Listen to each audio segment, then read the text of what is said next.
अस्सलाम वालेकुम दोस्तों, हमारा चैनल खान अत्तार देसी नुस्खों की जानकारी। दोस्तों इसमें आपका स्वागत है। दोस्तों आज हम बात करेंगे कि अंजीर क्या होता है और इसका कौन कौन सी किताबों में जिक्र है और इसका पौधा क्या होता है। दोस्तों सबसे पहले आपको बताऊंगा कि अंजीर क्या होता है, फिर उसके बाद बताऊंगा इसका कौन कौन सी किताबों के अंदर जिक्र है और फिर इसका पौधा दिखलाऊंगा। लास्ट में मैं इसके आपको फ़ायदे बतलाऊंगा। दोस्तों सबसे पहले आपको दिखाऊंगा कि अंजीर, दोस्तों अंजीर ये होता है। दोस्तों ये एक किस्म का एक फल है और यह ड्राई फ्रूट में भी इस्तेमाल किया जाता है। और दोस्तों इसके फल को चीनी की चाशनी में पकाकर स्टोर किया जाता है। दोस्तों अंजीर का जिक्र कुरान शरीफ के भी अंदर आता है और तिब्बे नबवी के भी अंदर आता है। हदीसों में भी इसका जिक्र है और आयुर्वेद शास्त्रों में भी इसका जिक्र है। अंजीर का जिक्र कुरान शरीफ के भी अंदर आता है। कुरान शरीफ के अंदर एक सूरत है, वत्तीनी वजैतूनी वतूरी सीनीना वहजल बलदिल अमीन। कसम है अंजीर की और जैतून की और तूर सीना की और इस दारुल अमन शहर की कि इंसान को एक बेहतरीन तरतीब से तख्लीक किया गया है। दोस्तों अल्लाह ताला कुरान मजीद के अंदर कसम खाते हुए अंजीर का जिक्र कर रहे हैं और अंजीर का जिक्र हदीस में भी आता है। अल्लाह के नबी सल्लल्लाहु अलैहि वसल्लम ने इरशाद फरमाया है कि अंजीर गठिया के रोग को ठीक करती है और अंजीर बवासीर को ख़त्म कर देती है।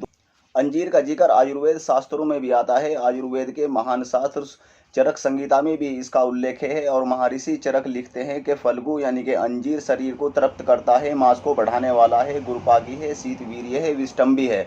दोस्तों आयुर्वेद के दूसरे महर्षि सुरसुत अपनी संहिता के अंदर लिखते हैं, फल्गु अंजीर का फल विष्टम्भकारक, मधुर, स्निग्ध, तृप्तकारक तथा पचाने में भारी होता है।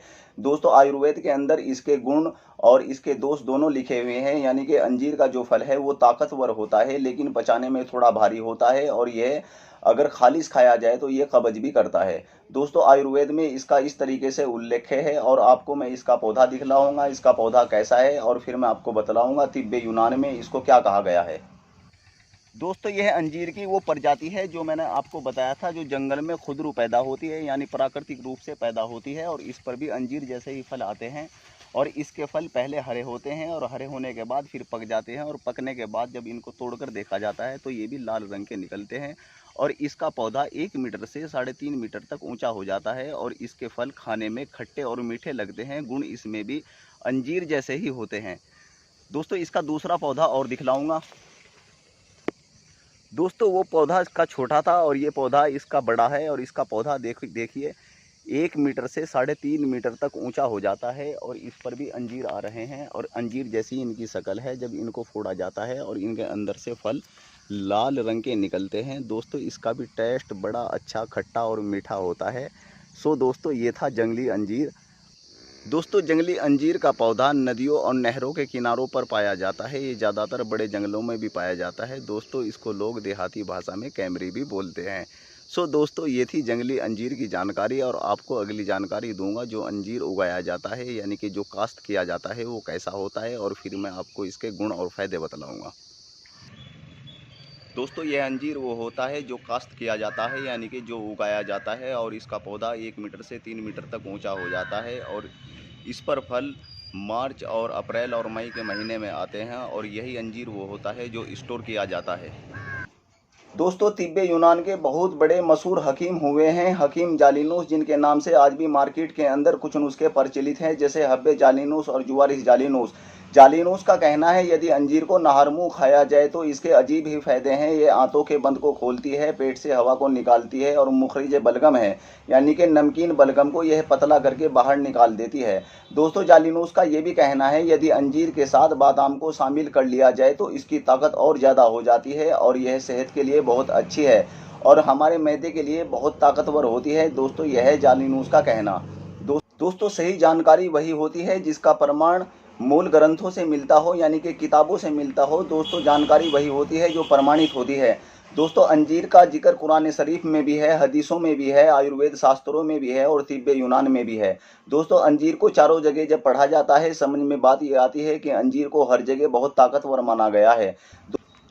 दोस्तों जो चीज़ ताकतवर होती है वो गुरुपाकी भी होती है यानी कि देर से हजम होने वाली भी होती है। आयुर्वेद शास्त्रों में इसको विष्ठमकारी भी बोला गया है यानी कि ये कब्ज भी बनाती है।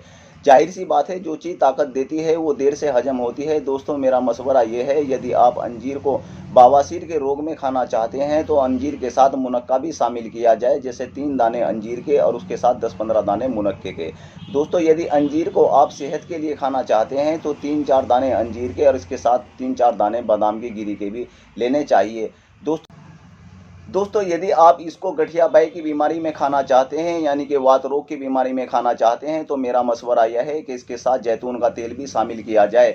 जैसे कि 3 दाने रात के वक्त अंजीर के भिगोकर रखे जाए और सुबह के वक्त उनको मसलकर उन पर 1/4 चम्मच जैतून की तेल की डालकर खा लिया करें। दोस्तों इससे वात शमन होता है, गठिया के दर्द में आराम मिलता है और अंजीर रेचक भी हो जाता है। आयुर्वेद की बात भी पूरी हो जाती है कि अंजीर विष्टमकारी है, जैतून का तेल डालकर ये रेचक हो जाती है। और दोस्तों कुरान शरीफ की भी 2 बात पूरी हो जाती है, 3 भी हो जाता है और जैतून भी हो जाता है।